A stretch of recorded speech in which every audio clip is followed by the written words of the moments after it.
Bharatiya Janata party जिंदाबाद। जय हिंद, जय भारत, जय हिंद, जय भारत। वंदे मातरम, वंदे मातरम, वंदे मातरम। भारत माता की जय, भारत माता की जय, भारत माता की जय।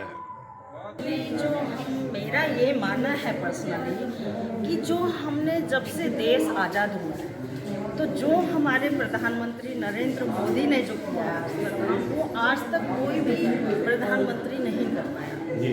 तो उनके चेहरे को देखते हुए हम बीजेपी को वोट देते हैं। तो उसमें हमने श्री मल्होत्रा जी का भी विचार सुने, तो उससे हमें लगता है कि संस्कार की वैल्यू सबसे ऊपर है। जहाँ संस्कार है वहीं सब कुछ होता है। और जैसा राजा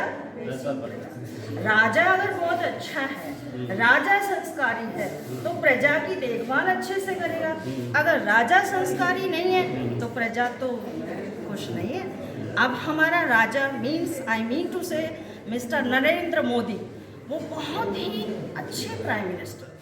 देश आज़ाद होने के बाद से अब तक जितने प्रधानमंत्री बने हैं, he is the most brilliant personality in the world. So we must go to the BJP party. जी। मल्होत्रा जी के जो कि निगम में मेयर पद के लिए अपनी इच्छा व्यक्त कर चुके हैं, उसके बारे में आप क्या कहोगे? पहले भी आपको बोला हुआ है कि जो हमारे मल्होत्रा साहब हैं, ये बहुत चुनिंदा इंसान है। और वैसे भी जो केंद्र में सरकार नरेंद्र मोदी जी की है, वो तो आपको पता है कि प्रधानमंत्री तो ऐसा होना चाहिए जो देश को ऊंचाइयों तक ले जाए। और वो आज भी लेके जा रहे हैं और उन्होंने बहुत बढ़ चढ़ के काम किया देश के लिए।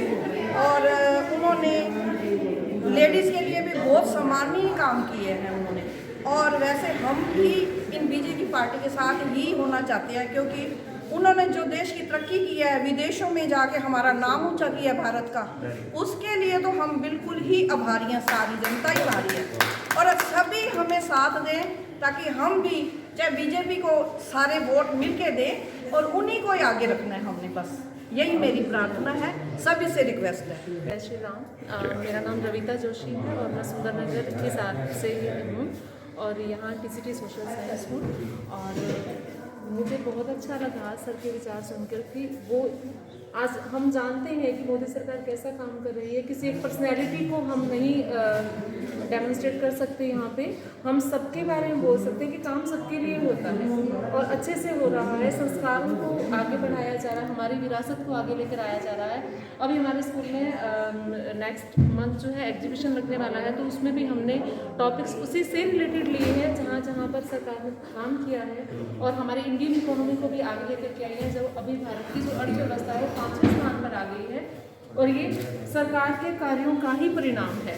तो मैं ये कहना चाहूँगी कि अगर हम किसी को लीडरशिप देते हैं तो उस व्यक्तित्व को पहले हम पहचानें कि वो असलियत में क्या है और वो हमारे लिए कितना फ़ायदा कर सकता है। आप अकेले हमारे लिए ही फ़ायदा नहीं, वो कैरेक्टर वाइज भी वो व्यक्ति कैसा है, अगर वो खुद ही सुदृढ़ और सुलझा हुआ होगा तभी हमें सबको उसका जो है फायदा। मैडम एक बात मैं आपसे और पूछना चाहूँगा, अभी आपने मल्होत्रा जी जो कि चुनाव लड़ने की इच्छा जता रहे हैं, उनके विचार सुने, तो उनके विचारों से आपको क्या प्रेरणा मिली या क्या समझा आपने, उसके बारे में? सर मुझे ये सर ने बताया, जैसे कि मैंने इनको पहली बार देखा है और पहली बार इनसे रूबरू हुई हूँ, तो लेकिन इनके विचार सुनकर बहुत अच्छा लगा कि ये इन्होंने बताया कि मैं सबसे मिलता हूँ, सबके विचार सुनता हूँ।